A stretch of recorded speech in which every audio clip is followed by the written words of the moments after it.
నమస్తే సార్. నమస్కారం. నా పేరు వారం లక్ష్మణరావు, ఎక్స్ సర్పంచ్ గుండారం, నిజామా మండల్, రూరల్ కాన్స్టిట్యున్సీ. ఇప్పుడు పార్లమెంట్ ఎలక్షన్స్ వస్తున్నాయి కదా, మీరు ఎవరికి ఓటేద్దాం అనుకుంటున్నారు? మేము భారత రాష్ట్ర సమితి ఓటేయాలనుకుంటున్నాం. ఎందుకు?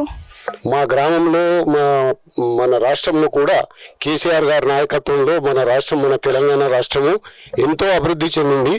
గతంలో కాంగ్రెస్ ప్రభుత్వం ఉన్నప్పుడు చేయనటువంటి అభివృద్ధి పనులు మన కేసీఆర్ గారి ఆధ్వర్యంలో ఎన్నో మంచి పనులు, గ్రామంలో కూడా హరితారం కానీ, తర్వాత అన్ని విషయాలలో వేరే కార్యక్రమాలు కానీ నంబర్ 1 స్థాయికి రాష్ట్రాన్ని తీసుకొచ్చిండు. కాబట్టి మేము వారికి మద్దతు ఇవ్వాలని అనుకుంటున్నాం.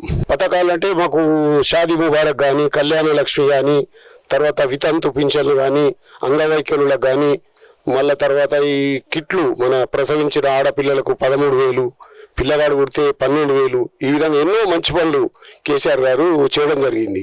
అది ప్రజలలో ఉన్నది. కాకపోతే మొన్న ఈ కాంగ్రెస్ మోస వాగ్దానాలు చెప్పి 2,500 ప్రతి మహిళకి ఇస్తాము, 4,000 రూపాయలు పింఛన్ ఇస్తాము, తర్వాత ఎకరానికి 15,000 రూపాయలు ఇస్తాము, మళ్ళా తులం బంగారం అంటే 1,16,000 కేసీఆర్ ఇస్తే మేము ఇంకా 1 తులం బంగారం ఇస్తామని ఇట్లా మోస వాగ్దానాలు చేసి అధికారంలోకి వచ్చారు.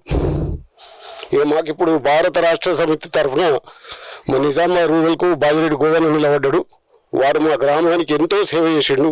రోడ్లు కానీ, తర్వాత సంఘాలకు భూములు కానీ ఎన్నో నిధులు ఇచ్చిండు. కాబట్టి ప్రజలలో ఉన్నది మొన్న మోసపోయారు, కానీ ఇప్పుడు మంచి మెజార్టీతో గెలిపిస్తారని అనుకుంటున్నాం.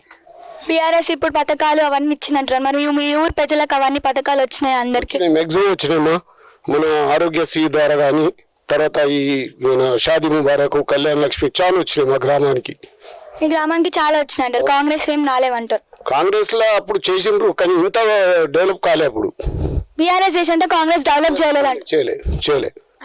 ప్రతి దాంట్లో రోడ్లు కూడా, గ్రామంలో రోడ్లు కూడా మా గవర్నర్ గారు 45 లక్షలు ఎన్ఆర్ఈజీఎస్ నిధుల ద్వారా మా గ్రామంలో కూడా మ్యాక్సిమం సీసీ రోడ్లు చేసుకున్నాం. కొద్దిగా ఒక 10%, 15% మిగిలింది. మ్యాక్సిమం డెవలప్ చేసుకున్నాం. బీఆర్ఎస్ ప్రభుత్వం చేసింది. ప్రజలలో ఉన్నది కూడా ఇప్పుడు కేసీఆర్ అంటే, ఇప్పుడు ప్రజలు అసలు కేసీఆర్ పోతాడని ప్రజలు కూడా అనుకోలే. ఎక్కడెక్కడ ఎమ్మెల్యే పోతుండొచ్చు, కానీ ప్రభుత్వం కేసీఆర్దే ఉంటా అనుకున్నారు. వాళ్ళు ఇప్పుడు బాధపడుతున్నారు. ఇప్పుడు బాధపడుతున్నారు కేసీఆర్ పోయినా మీకేం వస్తలేదని? ఏం వస్తలేదు కాదు, వాళ్ళు చెప్పిన ఇస్తలేదు కదమ్మా. ఇప్పుడు ఇచ్చేటి ఏవైతున్నాయో 2,000 పింఛను కేసీఆర్దే, 10,000 రూపాయలు వ్యవసాయానికి ఇచ్చింది కేసీఆరే. ఆయన పథకాలు నడుస్తున్నాయి. వీరు వచ్చి కొత్తగా చేసింది ఏమి, ఒక్క బస్సు ఫ్రీ, మహిళలకు ఫ్రీ తప్ప ఏది కూడా పూర్తిగా చేయలేకపోతున్నారు వీళ్ళు.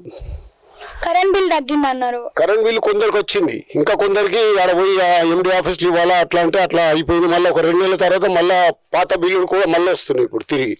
అంటే ఒక ఫ్రీ బస్ ఒకటే వచ్చింది, ఇంకేం రాలేదు? వచ్చింది, ఖచ్చితంగా వచ్చింది. అదొకటి మాత్రం చెప్పొచ్చు.